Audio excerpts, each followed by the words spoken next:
the source port right or we didn't. So who are we going to focus on in this thing, just to sort of give us concrete examples? I keep bringing up Windows because Windows is the client that the paper focused on, and is really easy to attack, more so than any other sort of OS or device I've been able to find. It also notes NetBSD as vulnerable, but I haven't really looked into that. I did poke around on the internet a little, and found this Juniper JunoOS 9.0R 3.6 router that had incremental IP IDs. These things still seem to be administered with Telnet. Some of them you can Telnet into and say, hey, who's actually on this machine? And then you have the IP of who you want to sort of attack right there. They don't have another requirement, which I'll talk about later, but maybe it'll be possible to attack them anyway. So the first part of the paper talks about determining the source port over connection. What we want to do, we want to sort of, like I said, generate a scenario where we make a guess, we sample the IP ID of the client, we make a guess, send some packets, then sample again, and by seeing if the IP ID changes or not, we know if we guessed right or wrong. In this case, it's kind of convoluted, so I'll have pictures in a moment. So we spoof a SYN packet to the server, pretending to be coming to the client. We set the destination port to the one we think the client's going to be connected to. And we set the port, the client port, to what we want to sort of check if that's the one they're on. If we guess the client port correctly, the server sends back an ACK packet saying, okay, sweet, if we guess it correctly, the server sees the packet, sees it's already part of a connection, but sees that the sequence numbers are wrong. And it says, sorry, no, this isn't what you want to send. You wanted to send with these sequence numbers. So a client which actually gets this back can sort of resynchronize itself. However, if we guess wrong and we got the client source port incorrect, then the server treats this as the client wants to start a new connection from a different source port and sends back this SYN-ACK packet, to which the client will respond with an RST packet because it does know about it. So if we guess right, the client sends nothing. If we guess wrong, the client sends a packet. In pictures, if we have like our client talking to some IRC server or something, and we're the attacker on the other side of the internet and we can't see what's going on there, but we'd really like to put stuff in there to that tube. We send the TCP packet into like the cloud, and it goes to the server. The server thinks it came from the client. I didn't bother listing the IP up there because we'll just assume the IPs are for the client and server for the moment. But we send this SYN packet to say essentially like, start a connection, please. The server responds, sure, we can do that because the source port, which we set is 1234, isn't the port that the client already has a connection on. So server replies back, okay, we'll start this connection. But when the client gets that packet, it'll say, I don't know where that came from, like I didn't start that connection.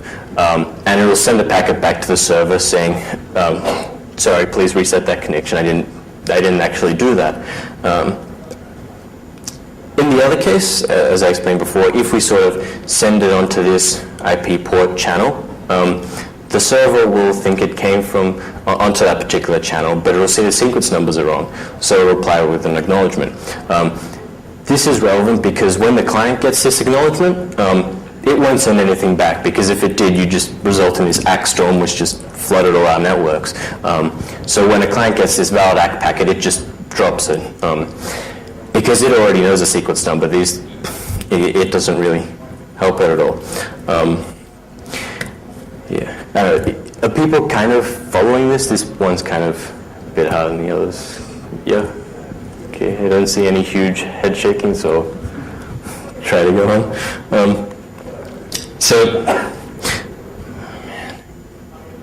Okay, my fonts are screwed, but all right.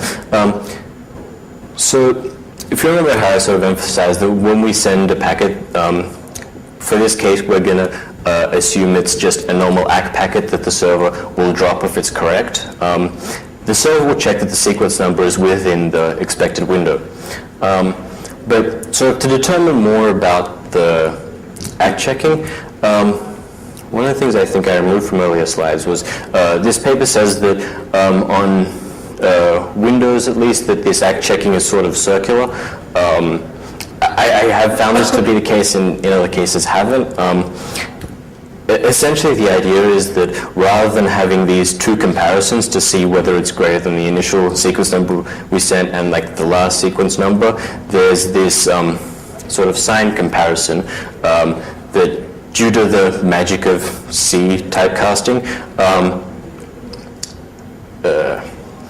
makes this sort of check sort of circular. So I have a diagram here if I can get a mouse up. So if we have some kind of ACK that's the correct ACK to send to the server,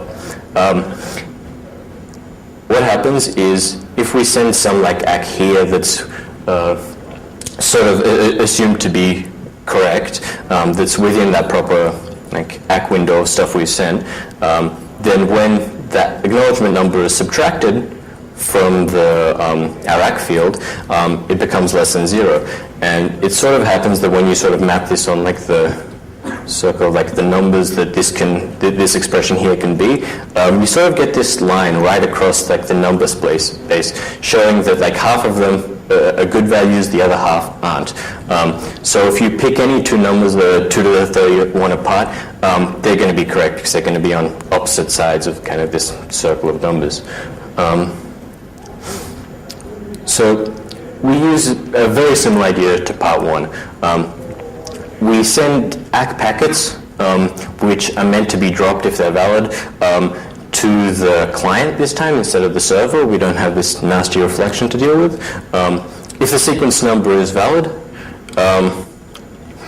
then since we sent two packets with the ACKs 2 to the 31 apart, one of those packets will be correct, one of those packets will be incorrect. So if we guess the sequence number right, the client should send one packet back to the server. If it's invalid, it should send 2 because because even though one of the ACKs is correct, the sequence number is wrong on both of them. So essentially, we detect this difference between 1 and 2 packets being sent. So yeah, as I mentioned before, window sizes are pretty big. They're usually around like 64K. Sometimes they can be considerably bigger with scaled window sizes and things, but they can be as low as 4K. It really depends on the kind of network and devices you have that are communicating. But since we're mostly talking about Windows here, 64K is a pretty reasonable assumption, which means that we only have to probe like 2 to the 32 divided by 64K is also 64K. So we only have to probe like 64K. We only have to send 64K sequence numbers, so twice that. It's not a whole lot of packets. It's a large amount, but it's feasible if you have these kind of long-lived connections. I'll talk about the specific things we could try to target a bit later. But yeah, so essentially this gives us a way to sort of determine what the appropriate sequence number is to send to the client by sending lots of these probes. The third part of the paper talked about how you get the acknowledgement number, because while the sequence number of stuff you're sending to the client lets you inject data into the connection coming from the server to the client, that's usually less interesting than being able to inject data to the server coming from the client, because the clients that you usually want to target are maybe stuff like Telnet, where the user's an administrator, or like, I don't know, an IRC server where you want to be like king of FNet for a day. But to sort of figure out these ACK numbers, we can't use the same technique against the server because the server doesn't have incremental IP IDs. So the idea is we abuse this sort of circular check to do a binary search for the proper acknowledgement number. So if I can get this working, I'll get like a pen or something. So what we try to do is we pick really any number in the space and sort of probe to see if it's valid by using the same like IP ID checking technique. We check if like the ACK here is valid. The ACK, we check like if the ACK there is valid. The ACK there isn't valid. We're sort of in this red side. If we do that, we know that the ACK on the other side like 2 to 31 away, is going to be valid. So this one here is valid. And we know sort of like this line of where the ACK is between those two. So we keep doing this kind of thing, and we probe right between the two closest, like sort of green and red points on the circle that we sort of draw when we program. So we test, like, say there, that's also invalid. So, and we have like a green one over here that I'm not going to bother draw since it takes too long. But essentially we need to now probe right between these two packets. So halfway between there would be there, and it would be like, it'll be a valid one. So once we know there, we now know that like this ACK is between these two points that you can't really see all that well. Where's my mouse? Oh man. So yeah, between this green point and this red point, we know that that's where the ACK is, either there or on this other side. But once we keep sampling enough, sort of sampling right between the two closest points, we'll eventually get it down to like this one value that's right, and we know that that's the appropriate ACK to send. So, wow, my fonts are really broken. The problems that you sort of encounter with trying to run this in the wild, the biggest would be that your clients that you'd want to target are mostly behind NAT. So actually being able to probe them for IP IDs isn't the most trivial thing in the world. You can't just send them packets and they'll respond. I'll talk about possible ways to get into this later, but some other things that, like I said, some of the routers I found, like the Juno OS one, have predictable IP IDs. They have huge scaled windows, but they don't have this circular ACK checking. They have a much better case where like they check like the last, like the ACK that you're meant to send minus the like minus 5,000 is about like the lowest you can actually send.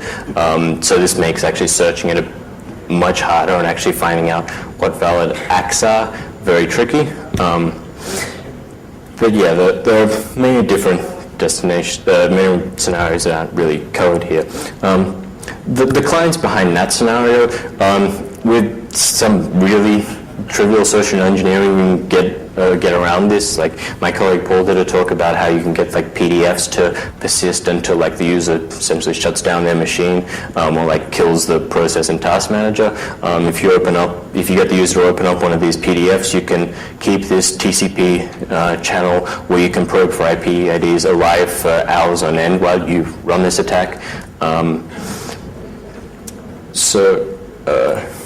And yeah, any situation though where you can send a packet to a host and get it to respond is enough to probe for the IP IDs and theoretically conduct this attack. The problem I found actually trying to implement this thing on Linux was that there's no actually easy way to get access to the sequence of acknowledged numbers you're meant to send for a connection. So just the nasty hack is you can sort of just send a packet to yourself pretending to be the other guy, and you'll spit out the numbers and you can sort of sniff them off the network. The case with routers, yes, most Cisco gears has all their IP IDs set to just 0. Juno OS again seems to have incremental IP IDs. Yeah, if anyone has access to this kind of hardware and would like to like give me access to it so I can play with it, it would be like very helpful, since I think either my home router or ISP is meddling with my stuff, since testing on the local network is giving me different results to testing over the internet. But yeah, that legitimate access would be great. So the overall like problems with this kind of attack, well, it's not listed here, but we actually have traffic going on these hosts. These hosts aren't completely idle. These like sequence and ACK numbers and IP IDs aren't just static. We can't just conduct this attack in a vacuum. All these parts also rely on detecting packets not sent. So if there's some kind of traffic spike, we all of a sudden get false negatives, which are kind of a bit worse than false positives, because we have to either sort of detect that we had a false negative somehow, or like scan the whole space again, which is bad, obviously. And the first part, where you're trying to find the client port, it relies on reflection, which is really a pain in the ass, because you need to also you need to get the timing right. You're not sending all your packets to the one host. Like, even though IP doesn't guarantee no reordering, most of the time your packets do kind of get there in order. But when you're not sending them to the same host, you need